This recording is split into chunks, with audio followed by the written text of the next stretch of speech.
আসসালামু আলাইকুম, স্বাগত জানাচ্ছি প্রবাস সংবাদে। এখনকার সংবাদ আয়োজন নিয়ে আপনাদের সাথে আছি মেহরুন্নেসা তাহমিনা। বিস্তারিত সংবাদের শুরুতেই জানাবো ফ্রেমওয়ার্ক ফাইন্যান্স লিমিটেড প্রবাস সংবাদ শিরোনামগুলো। নতুন যুদ্ধ শুরু করে ইরানে যুক্তরাষ্ট্র ও ইসরায়েলের হামলা, জবাবে ইসরায়েল ছাড়াও সৌদি আরব, কাতার, কুয়েত, বাহরাইনে মার্কিন স্থাপনায় ইরানের আক্রমণ।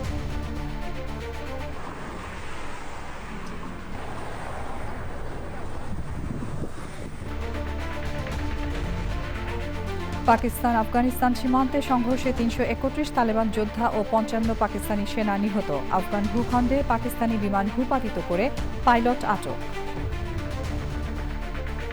এবং সৌদি আরবে ব্যবসা বাণিজ্যে নিজেদের অবস্থান তৈরি করছেন বাংলাদেশিরা। সৌদি নাগরিকরা কাজ করছেন বাংলাদেশি মালিকানাধীন প্রতিষ্ঠানে।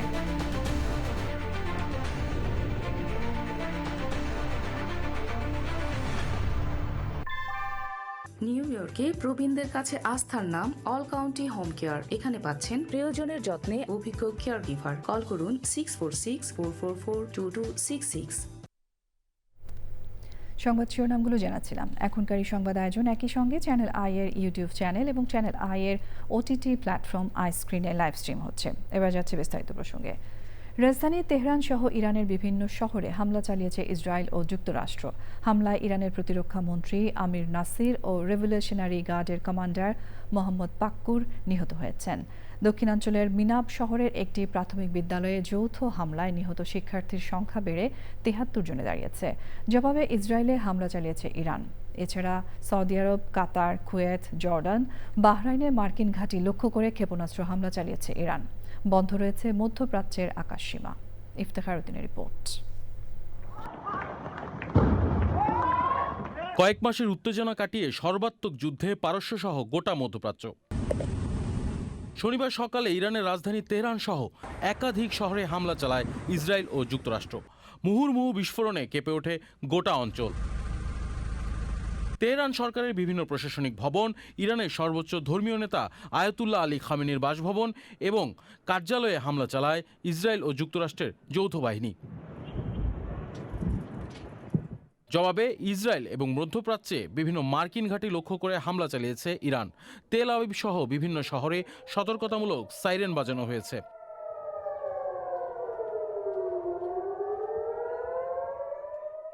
জনগণ নিরাপদ আশ্রয়ের দিকে ছুটছে।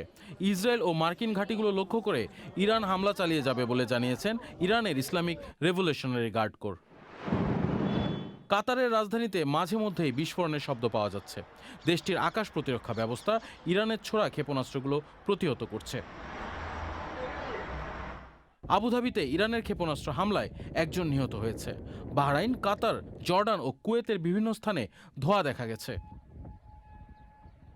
যুদ্ধের কারণে সংযুক্ত আরব আমিরাত ও অন্যান্য উপসাগরীয় দেশও আকাশসীমা বন্ধ করে দিয়েছে। কাতার এয়ারওয়েজ ও টার্কিশ এয়ারলাইন্স সহ বিভিন্ন ফ্লাইট বাতিল হয়েছে। স্পেনের প্রধানমন্ত্রী সানচেজ ইরানের যুক্তরাষ্ট্র ও ইসরায়েলের একতরফা সামরিক পদক্ষেপের নিন্দা জানিয়েছেন। ইরানে আগ্রাসনের নিন্দা জানিয়েছে রাশিয়াও। মার্কিন প্রেসিডেন্ট ডোনাল্ড ট্রাম্প ইরানের বর্তমান সরকার উৎখাতের জন্য দেশটির জনগণকে আহ্বান জানিয়েছেন। তিনি সতর্ক করেছেন, যারা অস্ত্র ত্যাগ করবে তাদের ক্ষমা করা হবে, অন্যথায় মৃত্যুর মুখোমুখি হতে হবে। এই পরিস্থিতিতে জাতিসংঘ সহ বিশ্বের বিভিন্ন দেশ সংযমের আহ্বান জানিয়েছে। Iftekhar Uddin, channel I. ইরানে যুক্তরাষ্ট্র ও ইসরায়েলের হামলার প্রতিক্রিয়ায় কাতারে পাল্টা হামলা চালিয়েছে ইরান। কাতারে অবস্থান করা মার্কিন ও ব্রিটিশ নাগরিকদের নিরাপদ আশ্রয়ে যেতে নির্দেশ দিয়েছে সংশ্লিষ্ট দূতাবাস। কাতারের দোহায় আছেন মেহেদি হাসান। সবশেষ অবস্থা জানতে যাচ্ছি তার কাছে। মেহেদি। জি, ধন্যবাদ আপনাকে। আপনারা জানেন যে ইসরায়েল এবং আমেরিকা যৌথভাবে হামলা চালিয়েছে ইরানে। এই অবস্থায় কাতারে সতর্কতা বার্তা জারি করেছে ইতিমধ্যেই। আমরা ইতিমধ্যে দেখেছি সবার মোবাইল ডিভাইসে সতর্ক বার্তা এসেছে, আমরা যেন ইনডোরে থাকি, আমরা যেন ঘরের বাহিরে না যাই। এমতো অবস্থায় আপনারা জানেন যে এখানে প্রায় 4.5 লক্ষ প্রবাসী বাংলাদেশির বসবাস, এবং আমাদের বাংলাদেশি দূতাবাস ইতিমধ্যেই আমাদেরকে বলেছে আমরা যেন বাহিরে না যাই, এবং আমরা যেন কোনো ধরনের সোশ্যাল মিডিয়াতে গুজব না ছড়াই, ভিডিও কিংবা ফুটেজ না দেই। এটি একটি রাজতন্ত্র দেশ হিসাবে আমাদের দূতাবাস সতর্কবার্তা জারি করেছে, এবং আমরা ইতিমধ্যে আমাদের সবার মোবাইলে, বিভিন্ন ভাষাভাষীর মানুষ এখানে আছে, সবার মোবাইলেই আমাদের মোবাইল কোম্পানি থেকে কিংবা আমাদের মোবাইল যে সার্ভিসেস সেন্টার আছে সেখান থেকে সবার মোবাইলে একটি করে কিংবা একাধিকবার সতর্কবার্তা জারি করেছেন যেন আমরা ইনডোরে থাকি। তবে আমরা এখনো পর্যন্ত এদেশের যারা মিনিস্ট্রি অফ ইন্টেরিয়র আছেন বা স্বরাষ্ট্র মন্ত্রণালয়ে আছেন, তারা বলছেন যে এমন কোনো আশঙ্কা তারা দেখছেন না। যদি তারা এমন কোনো আশঙ্কা আমাদের উপর কোনো ধরনেরই কোনো আশঙ্কা থাকে হামলার, তাহলে তারা আমাদেরকে সতর্ক করবেন এবং তারা আমাদেরকে জানিয়ে দেবেন আমাদের পরবর্তী কি করণীয়। দর্শক, এ ছিল আমার কাছে ইসরায়েল এবং আমেরিকার যৌথ হামলার শেষ আপডেট। আপনাদেরকে স্টুডিওতে ফিরিয়ে নিয়ে যাচ্ছি। পরবর্তীতে আপডেট পাওয়া পর্যন্ত অপেক্ষা করুন। মেহেদি হাসান, চ্যানেল আই, দোহা, কাতার। মেহেদি, আপনাকে ধন্যবাদ। বর্তমানে মধ্যপ্রাচ্যের অস্থিতিশীল আঞ্চলিক পরিস্থিতির প্রেক্ষাপটে বাহরাইনে অবস্থানরত বাংলাদেশি নাগরিকদের জন্য জরুরি সতর্ক বার্তা জারি করেছে মানামাস্ত বাংলাদেশ দূতাবাস। এক বিজ্ঞপ্তিতে প্রবাসীদের সর্বোচ্চ সতর্কতা অবলম্বনের আহ্বান জানানো হয়েছে। দূতাবাস জানিয়েছে, বাহরাইন সরকারের সকল নির্দেশনা মেনে চলতে হবে এবং সামাজিক যোগাযোগ মাধ্যমে বিভ্রান্তিকর তথ্য প্রচার থেকে বিরত থাকতে হবে। দূতাবাস সকল বাংলাদেশিকে অতি প্রয়োজন ছাড়া ঘরের বাইরে না যাওয়ার পরামর্শ দিয়েছে।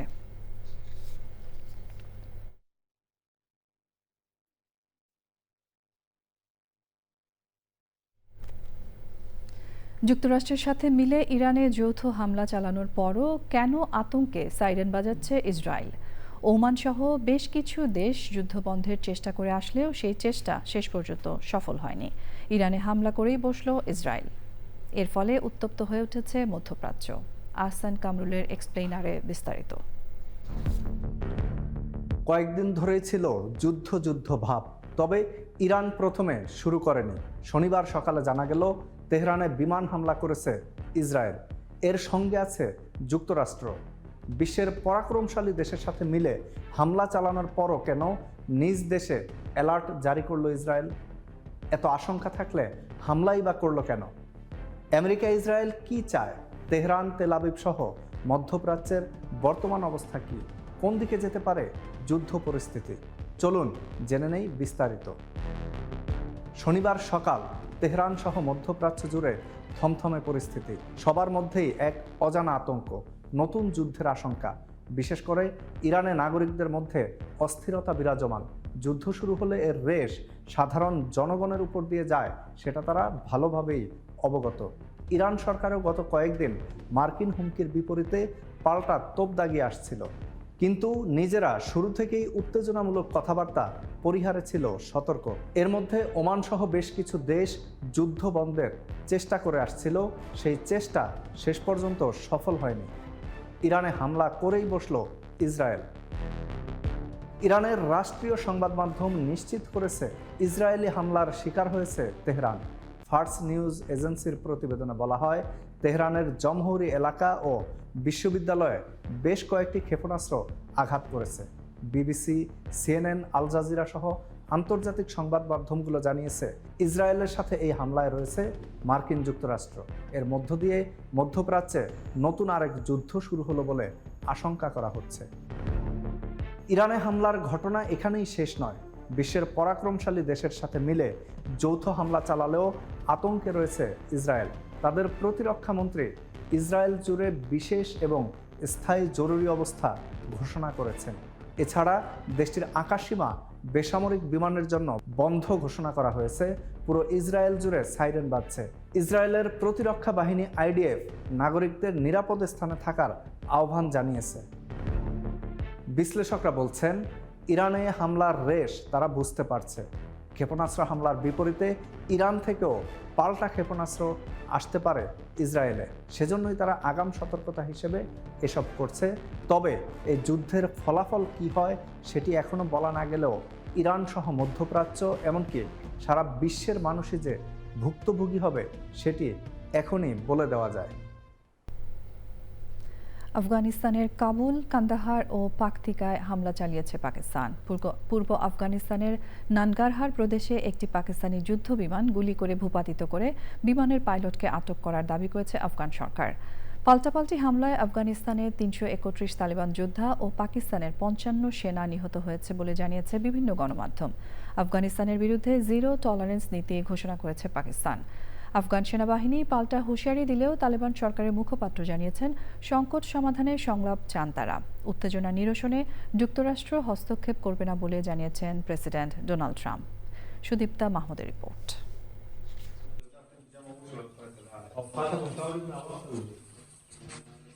অপারেশন গজব লিল হক নামে সামরিক অভিযানে আফগানিস্তানের ৮৯টি চৌকি ধ্বংস করার দাবি করেছে পাকিস্তান।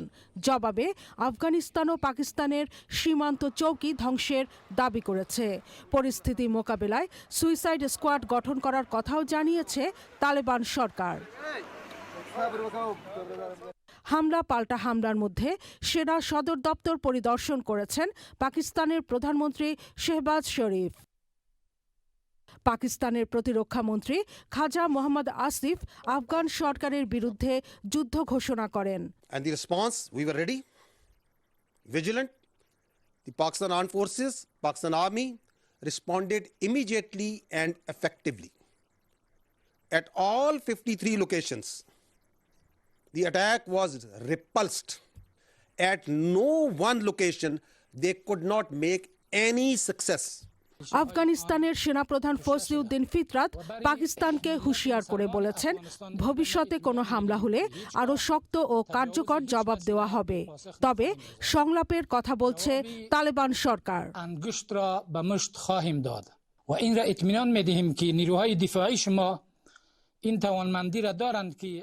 পাকিস্তান ও আফগানিস্তান যুদ্ধ পরিস্থিতিতে হস্তক্ষেপ না করার কথা জানিয়েছেন মার্কিন প্রেসিডেন্ট ডোনাল্ড ট্রাম্প।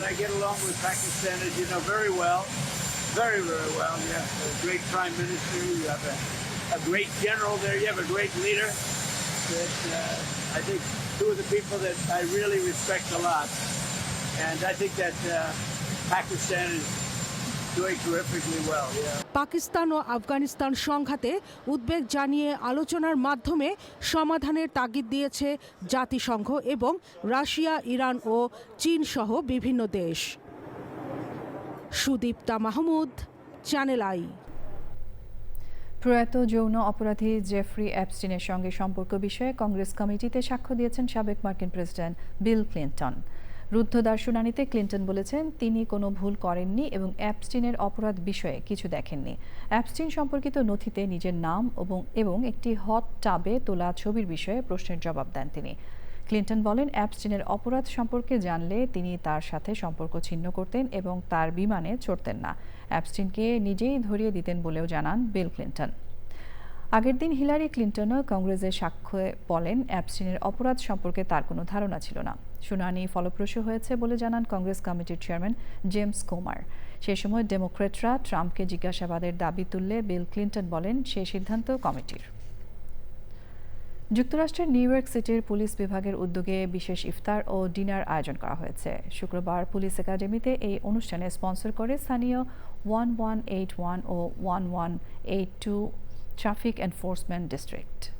প্রধান অতিথি ছিলেন ট্রাফিক এনফোর্সমেন্ট ডিস্ট্রিক্টের কমান্ডিং কর্মকর্তা ইন্সপেক্টর ওয়াসিস খানজাদা, ছিলেন চিফ অফ ট্রান্সপোর্টেশন ও সালিভান ও ট্রাফিক এনফোর্সমেন্ট ডিস্ট্রিক্টের deputy director Harjinder Singh.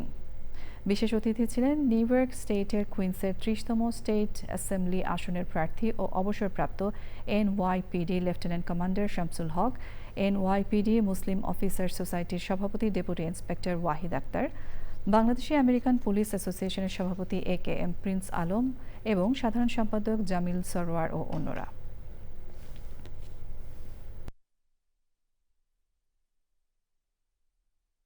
So I really want to wish you the best for this holy season. I want to thank you for your public service. Go out on patrol every day, whether it's a snowstorm or it's 95 degrees out. You go out there and you make the streets safer for all New Yorkers. Thank you.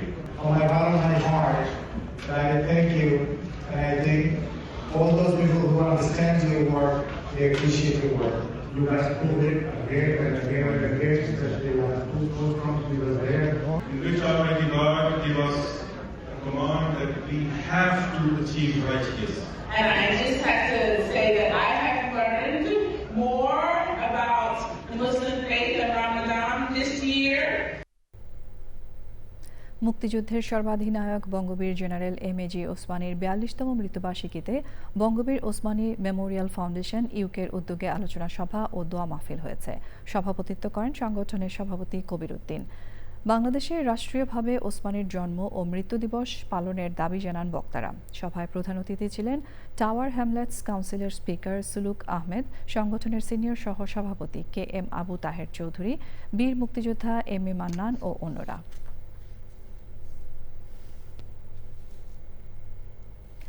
একসময় যে দেশটিতে শ্রমিক হিসেবে কাজ করত বাংলাদেশিরা, আজ সেই দেশে ব্যবসা বাণিজ্যে ব্যাপক প্রসারের মাধ্যমে নিজেদের অবস্থান তৈরি করে নিয়েছে প্রবাসীরা। বিপুল সংখ্যক বাংলাদেশির কর্মসংস্থানের পাশাপাশি স্থানীয় সৌদি নাগরিকরা কাজ করছেন বাংলাদেশি মালিকানাধীন এসব প্রতিষ্ঠানে। সৌদি আরব থেকে এম.ওয়াই আলাউদ্দিনের রিপোর্ট। সৌদি আরবে অনেক কোম্পানি আছেন শ্রমিকদের ঠিকমতো বেতন ভাতা পরিশোধ করতে পারে না। ঈদ বোনাস তো অনেক দূরে। প্রতি বছরের নেই এবছরও রমজান মাসের শুরুতেই দেশটির মাহফাজ আল এনজাজ কোম্পানিতে কর্মরত শ্রমিকদের বেতনের পাশাপাশি উৎসাহ বোনাস প্রদান করে তাক লাগিয়ে দিয়েছে সবাইকে। তাদেরকে একটা ঈদ বোনাস দিই, একটা গিফট দিই, আর যারা বছর শ্রেষ্ঠ কাজ করে এমপ্লয়ার ওনারে একটা আলাদা গিফট দিই। আমি আসলে মূলত ওদের আনন্দের জন্যে আমি এই প্রোগ্রামটা প্রতি বছরে করি। কনস্ট্রাকশন, পাওয়ার প্ল্যান্ট সহ বিভিন্ন খাতে বিনিয়োগের মাধ্যমে দেশটিতে লাখ লাখ বাংলাদেশি কর্মসংস্থান সৃষ্টি হয়েছে। এক্ষেত্রে উৎকৃষ্ট উদাহরণ হিসেবে বাংলাদেশি মালিকানাধীন মাহফাজ আল ইনজাজ কোম্পানি রয়েছে বলে মনে করছেন সংশ্লিষ্ট ব্যবসায়ী অ্যাসোসিয়েশনের নেতৃবৃন্দ। যেই কোম্পানির প্রতিটা স্টাফ মালিকের সাথে সন্তুষ্ট, প্রতিটা বছর উনি ওনার কর্মচারী কর্মকর্তাদেরকে নিয়ে আমাদের সবাইকে ইনভাইট করে, উনি বিভিন্ন বড় বড় সৌদি কোম্পানি থেকে ইনভাইট করে এখানে ইফতার মাহফিলের মাধ্যমে তাদেরকে এখানে অনার করেন এবং তাদেরকে মূল্যায়ন করেন।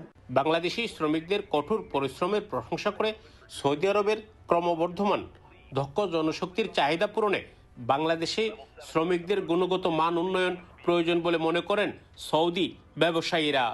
আব্দুল মালিক الذي جمعتني به قبل العمل هي صداقة وأخوة। উৎসাহমূলকভাবে তাদেরকে বিভিন্ন যে প্রণোদনা দিলেন, এটা আসলেই আমি মনে করি যে সকল কোম্পানির জন্যই উৎসাহব্যঞ্জক, যে তারা আরো ভালো সেবা উপহার দিতে পারবে। পাশাপাশি আর বাংলাদেশি ব্যবসায়ীদের সাফল্যে সাথে অংশগ্রহণের জন্য সৌদি ব্যবসায়ীরাও এসেছেন। গুটি কয়েক কোম্পানি যারা তাদের শ্রমিকদের মূল্যায়ন করে এবং প্রতি বছরই তাদের জন্য কাজ করে থাকেন। এভাবে বিদেশিদের কাছেও বাংলাদেশের সুনাম অর্জন করছেন এসব কোম্পানিগুলো। এতে করে বাংলাদেশে একদিকে যেমন রেমিটেন্স বৃদ্ধি পাবে, অন্যদিকে উৎসাহিত হবে বাংলাদেশের শ্রমিকরা। সৌদি আরবের জেদ্দা থেকে এম.ওয়াই আলাউদ্দিন, চ্যানেল আই। কানাডার আবাসন খাতের প্রতিযোগিতামূলক বাজারে পেশাদারিত্বের অনন্য স্বাক্ষর রেখে মর্যাদাপূর্ণ সেঞ্চুরিয়ান অ্যাওয়ার্ড অর্জন করেছেন বাংলাদেশি কানাডিয়ান রিয়েলটর দুলাল ভৌমিক। গ্রেটার টরন্টোর নিউ মার্কেটের মেডিসিন গ্রিন হাউসে এক জমকালো আয়োজনে এই সম্মাননা তার হাতে তুলে দেন দেশটির শীর্ষস্থানীয় brokerage century 21 heritage group limited. প্রতিষ্ঠানটির সিংহভাগ এজেন্ট ইরানি ও কানাডীয় হওয়া সত্ত্বেও মাত্র 1% বাঙালির প্রতিনিধিত্ব করে টানা দ্বিতীয়বারের মতো এই সাফল্য অর্জন করলেন দুলাল ভৌমিক। এর আগে তিনি প্ল্যাটিনাম, গোল্ড ও রুবি অ্যাওয়ার্ড অর্জন করেন। বাংলাদেশের মৌলভীবাজারের শ্রীমঙ্গলের দুলাল ভৌমিক 10 বছর আগে কানাডায় গিয়ে এই খাতে কার্যক্রম শুরু করেন। সংবাদ শেষ করব ফ্রেমওয়ার্ক ফাইন্যান্স লিমিটেড সংবাদ শিরোনামগুলো আরও একবার জানিয়ে দিয়ে। নতুন যুদ্ধ শুরু করে ইরানে যুক্তরাষ্ট্র ও ইসরায়েলের হামলা, জবাবে ইসরায়েল ছাড়াও সৌদি আরব, কাতার, কুয়েত, বাহরাইনে মার্কিন স্থাপনায় ইরানের আক্রমণ।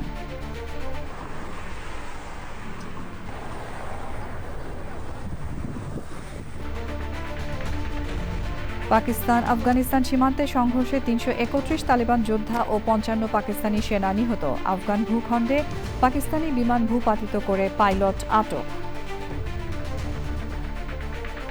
এবং সৌদি আরবে ব্যবসা বাণিজ্যে নিজেদের অবস্থান তৈরি করছেন প্রবাসী বাংলাদেশিরা। সৌদি নাগরিকরাও কাজ করছেন বাংলাদেশি মালিকানাধীন প্রতিষ্ঠানে।